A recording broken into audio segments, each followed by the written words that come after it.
FC คนหนึ่งขอเพจเจ้าให้ได้บ่ให้ได้เนาะคุยใดลมใดเนาะเขายังนี่ส่วนใหญ่เขาหน้าในนำมีป่าในนายมีเข่าในใจเจ้าบ่มี FC เลยแจ้งว่าเมื่อคืนนี่มีผู้บ่าวมาเล่นเจ้าบ่มีบ่ผู้บ่าวมาเล่นเจ้าต้องเคาะประตูก่อนเนาะวิถีชีวิตแบบเดิมๆทุกคนดำรงชีวิตสวยเวทพ่อไอ้แม่ตอนอยู่เฮือนอยู่ศาลใส่ยังอันนี้นะใส่อาปูน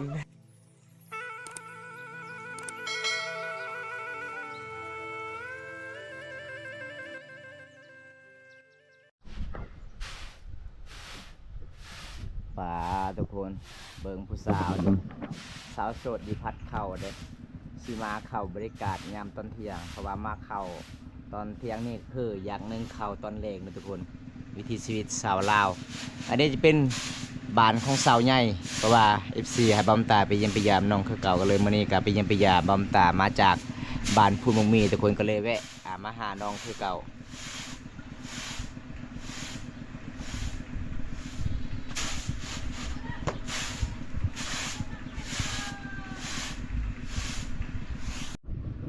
เขายังนี่ส่วนใหญ่ข้าวหน้าโอ้แสดงว่าเจ้ามีหน้าเนาะต้องกินข้าวหน้างามจนกินหน้าดิในนำมีป่าในนายมีเข่าในใจเจ้าบ่มี FC เลย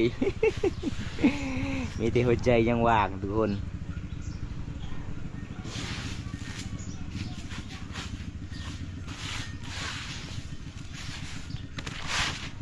เอาอันนี้คือสำหรับเป็นสาวโสดแต่สาวโสดเขาเจ้ากะวิถีชีวิตแบบเดิมๆทุกคนดำรงชีวิตสวยเวทพ่อไอ้แม่ตอนอยู่เฮือนอยู่ศาลอันนี้คือน้องเพิ่นกะสิปัดเข่าเด้พัดเข่าซีมาเข่าบริการยันตอนเที่ยงอ๋อผัดออกเปลือกวันเนาะผัดแล้วก็คือใส่ใบในคุแล้วก็จะถอกใส่น้ำ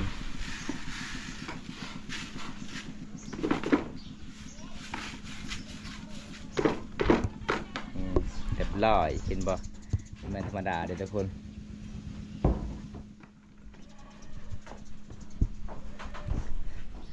อันนี้คือเป็นบ้านน้องเด้อทุกคนมื้อนี้กับบ้านตากับคอเพจให้ FC มาจากใดเพจสาวใหญ่ คันจะทักหาสาวใหญ่กับมีติดทักเสียงเลยทุกคนเลยน้องคนนี้กะเขียนบ่เป็นเลยพี่น้องภาษาลาวน้องเป็นอยู่แต่ภาษาไทยเขียนบ่เป็นเลยเนาะ สาวป่านไปใส่เลยสาวป่านหมู่เจ้าบ่ฮู้บ่มีแต่เจ้าผู้เดียวมื้อนี้อยู่เฮือนอ๋อเจ้าเพิ่งเข้าเลยบ่น้องอาหารยังมื้อนี้เครียดโอ้แสดงว่าจะไปซ่อนเครียดคืนนี้บ่ได้ลายอยู่บ่ได้โอ้ไปกับผู้บ่าวไปกับผู้ใดไปกับเอื้อยเจ้าอ๋อได้เครียดยังปกติเครียดน้อยเครียดใหญ่บ่เอาบ่ ไม่ยังคือไม่อยากเอาเครียดใหญ่นะค่อยมากินเครียดใหญ่เด้เครียดใหญ่มันแซ่บคลำกินใหญ่โอ้ ก็เลยเอาเครียดน้อยเอาคันผู้บ่าวเด้เจ้าจะเอาผู้บ่าวน้อยหรือว่าเจ้าจะเอาผู้บ่าวใหญ่เอาได้เบิดโอ้ทุกคนอันนี้คือสาวใหญ่คนงามบานปลาเสียใหญ่ด้วยทุกคนมื้อนี้มาเยี่ยมมายามเพิ่นคือเก่าน้องของเพิ่นมื้อนี้ไปเรียนหนังสือเนาะชวนเจ้าก็ช่วยเวียกอีพ่ออีแม่อยู่เฮือนเจ้าตำสินบ่มื้อเช้านี่บ่สินหยังเจ้าตำสินมุก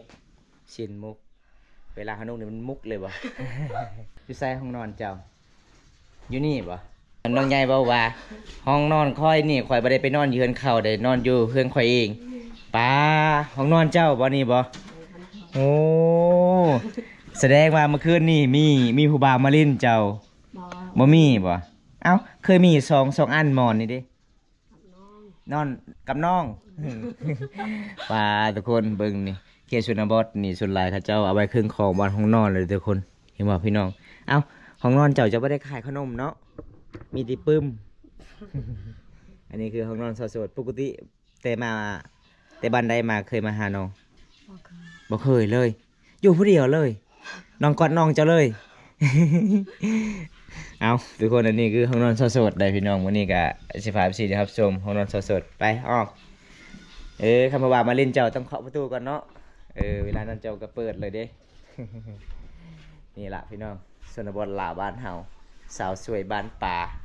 เห็นเฮือนข้างนอกก็โอ้เป็นตาม่วนเป็นตาอยู่เลยทุกคนเป็นสะอาดเลยพี่น้องเพราะว่าน้องคนนี้ขยันหลายช่วยเอกพ่อแม่รักษาปัดกวาดเฮือนศาล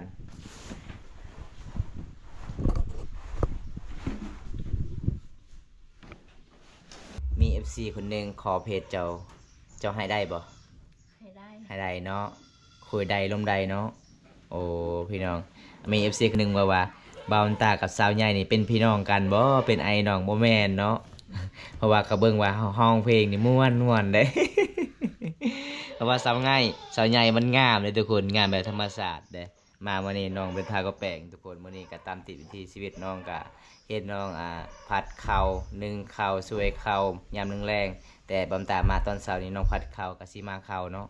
นึ่งข้าวบรรยากาศยามแรงๆเด้ส่วนนี้แม่จะไปใช้มื้อนี้ ทำชิม ตามชินอยู่เฮือนอีพ่อเด้ เลี้ยงวัว เลี้ยงงัวโอ้แสดงว่าเฮือนของเจ้านี่ยัง4คนเนาะอ๋อน้องสาวเจ้าคือไปเรียนหนังสือแล้วก็เจ้าช่วยเวียกอีพ่ออีแม่เจ้าบ่ได้ซอยเลยว่าไอ้พ่อไอ้แม่ไปเลี้ยงงัว อ๋อ เป็นหยังคือบ่อยากซอยยามผู้บ่าว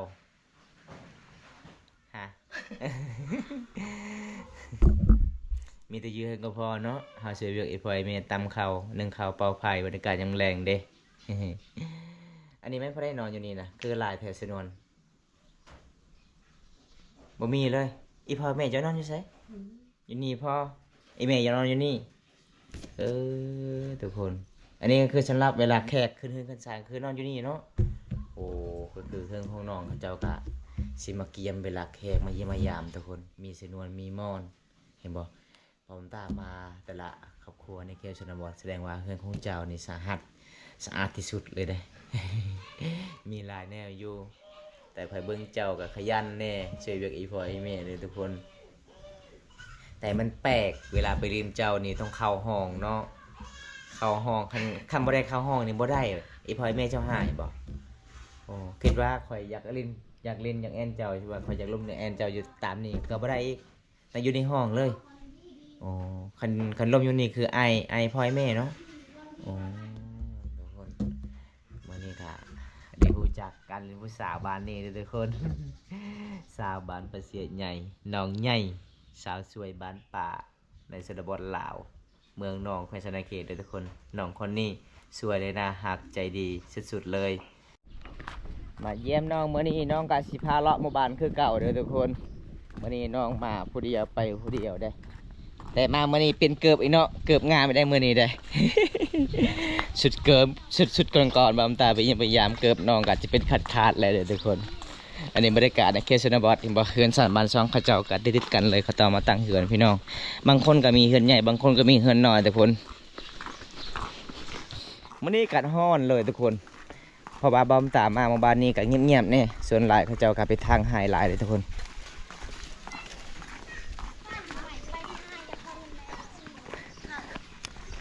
เอาจะไปไสบ้านนี้ก็เห็นเจ้าฝ่ายก็ยังจะสิไปไสเมื่อวานนี้บ่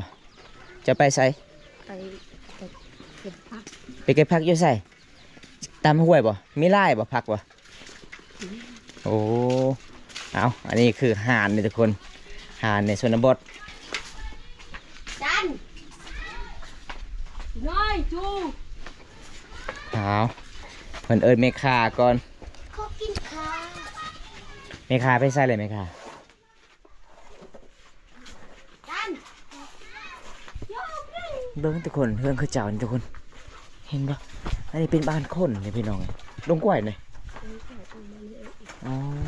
เบิ่งพี่น้องเฮือนเขาเจ้าอยู่มันน้อยๆแต่ห่านนี่ใหญ่เนาะ เอาจะเป็นเห็ดห่านใหญ่เฮือนอยู่น้อยๆ ไก่ห่อลงไป อยู่ไซนี่เขื่อนใหญ่ป่ะฮะเขื่อนเจ้าป่ะบ่แม่นนี่เมฆาคนงามเนาะ เมฆานี่ไล่บ่เป็นโอ้ยมื้อนี้เป็นค่อยสิโลบแหละมื้อนี้เมฆาเอ้ยเจ้าไล่บ่เป็นมื้อนี้แล้วค่อยสิโลบเลยเจ้านี่โอ้เมฆเอาเจ้าตัวได้สวยใหญ่ชื่อยังก็ได้เอาสาวน้อยสิขายขนมก่อนทุกคน เอาน้อง เวลาเพิ่นคายนี่คือกิ่งบัดไล่บ่เป็นเพิ่นว่าคอยไล่บ่เป็นเด้ออ้าย นี่อ้าวเอ้ย เป็นยังไงสาวไงประมาณจักพันนี่นะจะซื้อมาฮอดบ่80บ่ฮอดเนาะโอ้อันนี้ก็คือประมาณ70ปลายพันทุกคนมันก็หลายเติบอยู่เมื่อนั้นไปซื้อขนมกับสาวโท5,000กีบเกือบบ่ได้ขนม เงินลาวเฮานี่ต้อง10,000ขึ้นไปต้องได้ซื้อขนมทุกคนเพราะว่าขนมเขาเจ้าขายแพงในเขตชนบททุกคนขนมก่อนก็คือก่อน1,100เนาะโอ้เอาวันนี้ก็สิพาสาวใหญ่ตำข้าวปุ้นก่อนทุกคนอยากกินตำข้าวปุ้น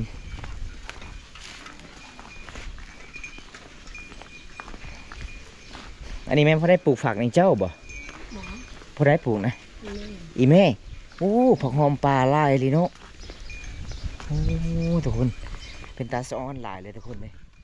มาเฮือนสาวใหญ่นี่บ่ผิดหวังได้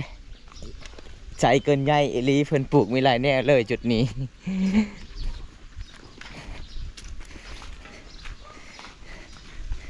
บ่ให้แม่นำบ่ให้แม่เนี่ย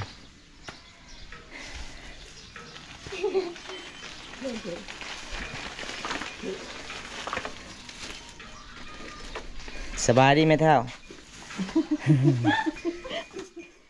งามเนาะสินเจ้าต่ำเนาะคือบ่ให้ลูกสาวต่ำไหมเท่าลูกสาวต่ำบ่เป็นบ่สินนี่บ่โอ้อันนี้เป็นสินจกของสุมพรมังกรทุกคนอีเมของสาวใหญ่ส่วนสาวใหญ่ต่ำสินมุกทางพุ่นอันนี้คือสินที่เฮาต่ำยากราคามันแพงทุกคนถ้าเฮาเฮ็ดบ่ถูกมันก็บ่เป็นตาบ่เป็นสีทุกคนแต่แม่เพิ่นนี่ถนัดแล้วแต่สมัยแบบโบราณแบบเก่าแก่แม่เพิ่นรู้จักเกี่ยวกับการต่ำสินจกนี่บอกพี่น้องในชนบทชนเผ่ามังกรชนไร่เขาเจ้าต่ำสิแบบนี้ทุกคนจะเฮ็ดหยังใส่ไงดังไพ่บ่จะสิลวกข้าวปุ้นโอ้เพิ่นสิลวกข้าวปุ้นเลยทุกคนไปครั้งที่2น้องพยันหลายครั้งที่3น้องน่าสิเอาผัวเลยเนาะครั้งที่3 อย่าทุกคนงามปานนี้คนขยันปานนี้น่าจะมีคนหักเลยพี่น้องคนหักคนแพงถ้าเป็นแฟนกับน้องนี่บอกผิดหวังแน่นอนเลยทุกคน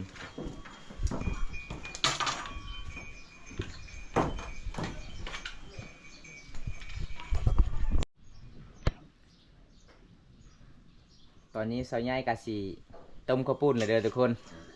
ถ้าพอได้จะกินข้าวปุ้นสาวใหญ่กะสีเฮ็ดให้เด้อน้องคนนี้ขยันหลายเด้อทุกคนน้องคนนี้ได้มีแต่น้องผู้เดียวอยู่ในเฮือนส่วนน้องสาวของเพิ่นเรียนหนังสือม.3 น้องกะบ่ได้เรียนหนังสือก็เลยน้องกะช่วยเวียกฝออีแม่ฮอนไลน์น้องมื้อนี้เนาะ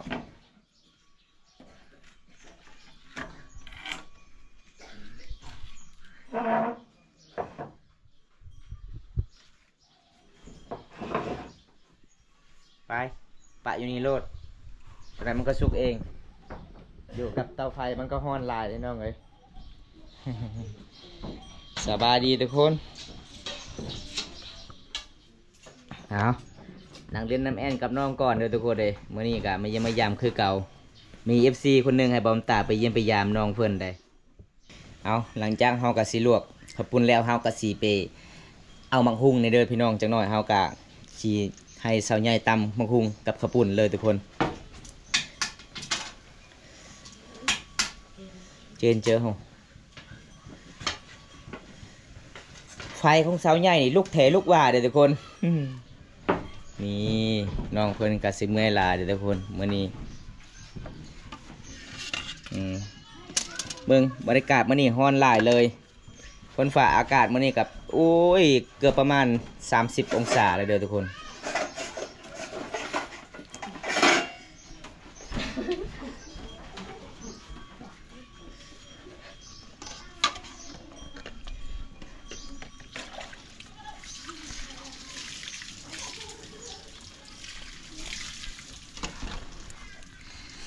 กิ่งเนาะสาวใหญ่เจ้าเฮ็ดกินเนาะเคยเบิ่งเจ้านี่กิ่งเลยได้เจ้าเฮ็ดกินเลย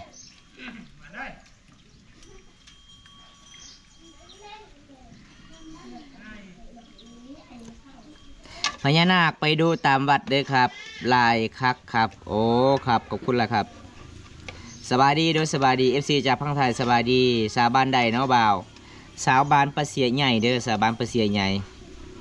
น้องสาวใหญ่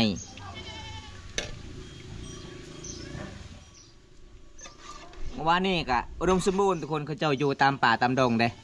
เป็นหมู่บ้านนอกกุชุกกับตัวเมืองในเบิ้งเท่าใดมีแต่ต้นไม้กกไม้อากาศร้อนกะยาแต่มาเขตนี่เย็นเย็นเลยเพราะว่ากกไม้ต้นไม้โคตรหลายเลยพี่น้องปะให้เย็นก่อนเนาะ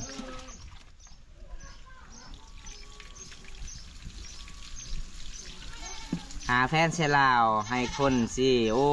อันนี้เด้อสาวใหญ่ยังโสดเด้อบ่ได้ยังโสดก็คือทักหาน้องได้แต่อย่าลืมซื้อให้น้องเน็ตน้องเบิดแล้ว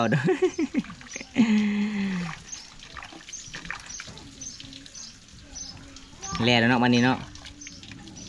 ไปละดังกินเย็นนี่ไปสูตรของสาวใหญ่ชีตามข้าวปุ้นเบิ่งมาฮะ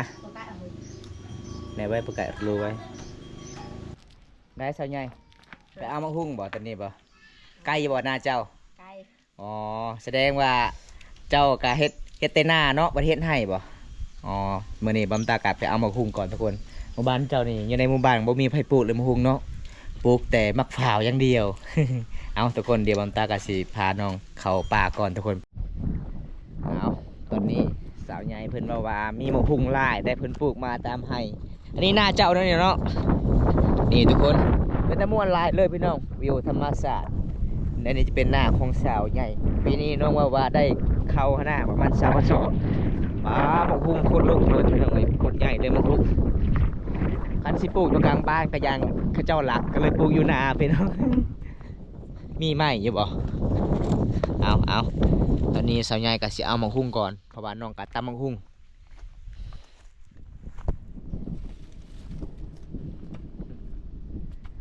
ระวังเด้อตกใส่หัวเด้อ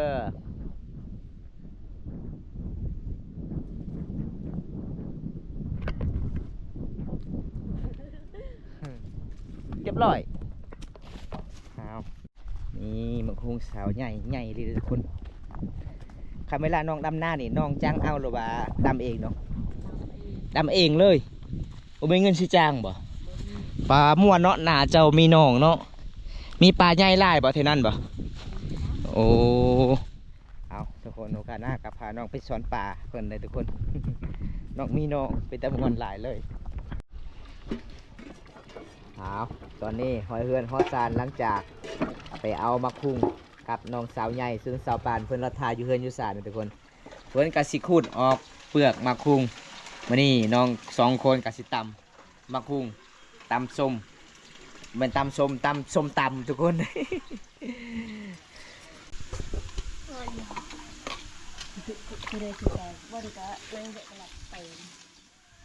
ผู้สาวพานเพิ่นปรุงแต่งได้พี่น้องปรุงแป้งผมเป็นปรุงแป้ง ปรุงแต่งตำมักเพชรส่วนสาวใหญ่เพิ่นกับซีคูดมักหุ่งเลยมักหุ่งก็ใหญ่เลยทุกคนตาผู้ใดอยากกินก็มาได้เด้อพี่น้องสาวลาว2คนนี่ใจดีต่างหากหลาย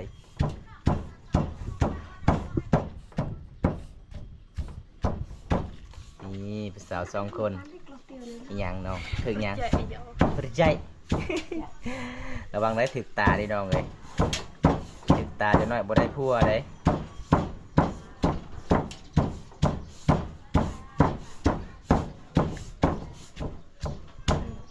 เอาทุกคนได้ออกแดดเมื่อนี้สาวใหญ่เป็นว่าเจ็บหัวบ่สบาย เป็นไข่เป็นตัวตาหยอกไหมปาดอะหยอ Rồi lừa mà à chị Xếp ใส่ยังอันนี้นะ ใส่อาปูน ใส่อาปูน โอ้ใส่มะกอกเนาะมันมีมักนาวบ่อ๋อมะกอกมันแซ่บกว่ามักเล่นมีบ่มีเนาะใจได้บริใส่น้ำบ่ ใจ ใจก็ใส่เพิ่นว่าทุกคนพอเราจะกินก็คือกินได้เด้อ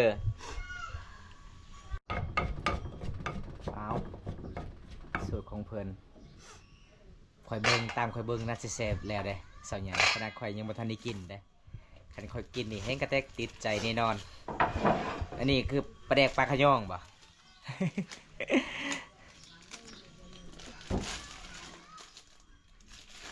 ใส่ลายเสร็จลายโอ้เขย่าก่อนเนาะ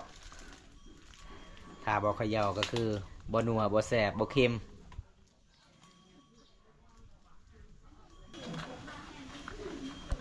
ไม่ยังอันนี้น้ำตาลบ่ แป้งนัว แป้งนัว แป้งนัวพอดีแล้วคนโอ้บออกเลย ติดอย่างเดียวเลยบออกเลยโอ้เป็นก้อนเลยเนาะมันกล้ามเลยเด้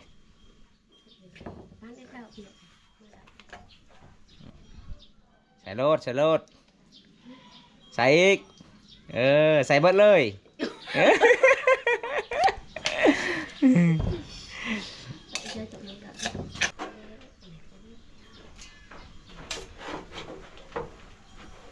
เอาสูตรสาวใหญ่ดูทุกคนขันเจ้าคายนี่น่าจะดีกว่าได้ขันเจ้าคายแล้ววัดเจ้าซื้อพระเจ้าคือพระเจ้าซื้อมันเจ้าซื้อ เจ้าเคยตำขายบ่บ่เคยเลยอร่อยบ่แซ่บบ่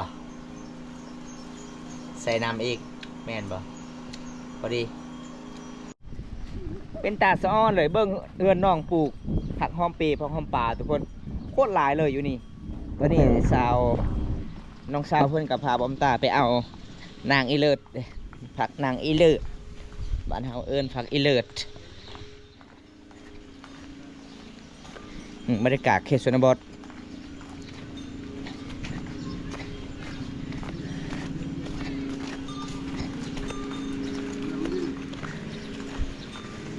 ผักนางเลิศเนี่ยเขาไม่ได้ปลูกเนาะเป็นเองเลยเนาะพอได้จะกินก็คือไปเอาเลยเขาจะบ่หายเนาะโอ้ไปทุกคนไปเอาน้ำกันพี่น้องไปเอาผักก่อน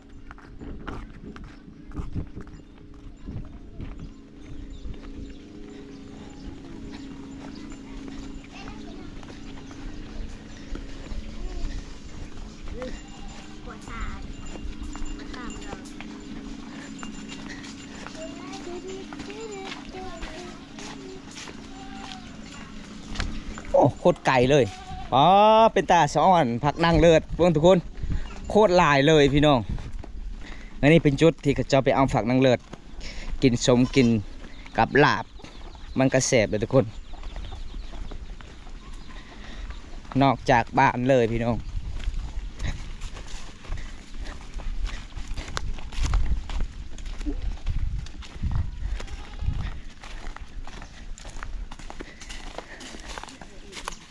โอ้ลายเนาะ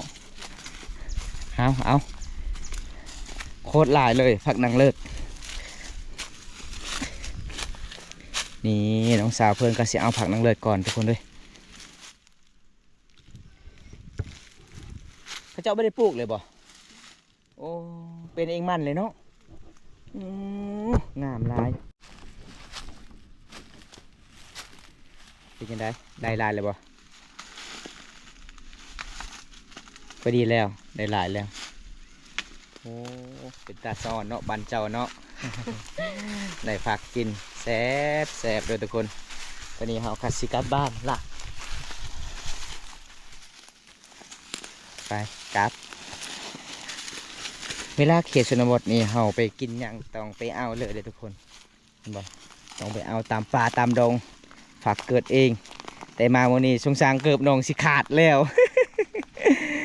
บ่มีเงินจักซื้อตรงว่าทุกคนเกือบน้องขาด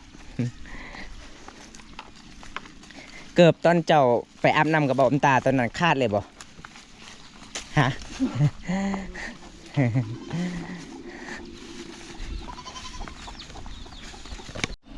สาวใหญ่บ่ล่างมันก็แซ่บแล้วพักเจ้านะเพราะว่าเจ้าของงามเลยเด้ คันบ่ล่างนี่น่าสินัวกว่าเวลาเก็บตรงล่างก่อนเนาะ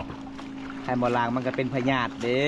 ที่ฝุ่นมันหลายกันละฤดูหน้าฝนนี่บ่ได้ล้างเลยบ่ล้างคือกันคือบ่าวตากเข้าป่านี่เฮ็ดอีหยังก็บ่ได้ล้างเด้เฮ็ดแล้วกินไปเลยเด้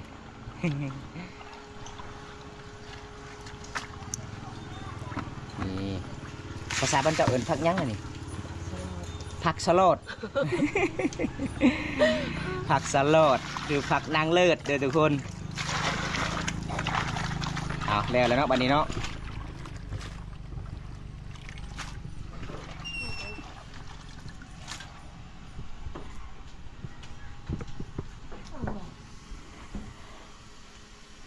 นี่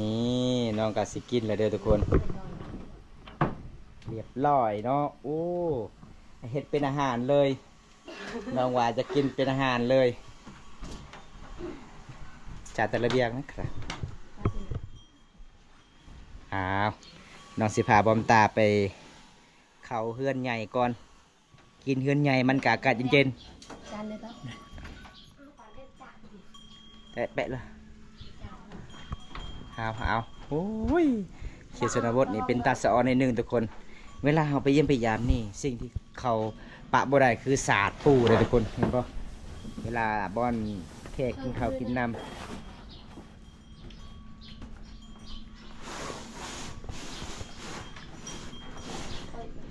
พอดีแล้วงามแล้วโอ้มาทุกคนมากิน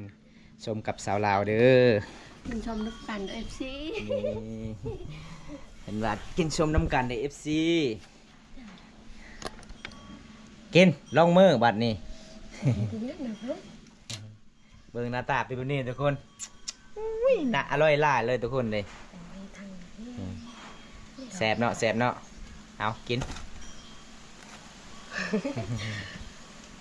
นี่กินกับผู้สาวเด้อพี่น้อง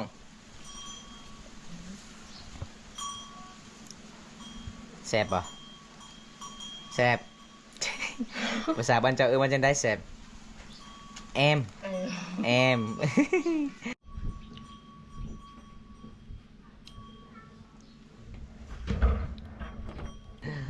เดี๋ยวเรามองเราจะได้ปากกาเมนไปแต่ฮะเละเนยเอาป้า อันเทิม ไม่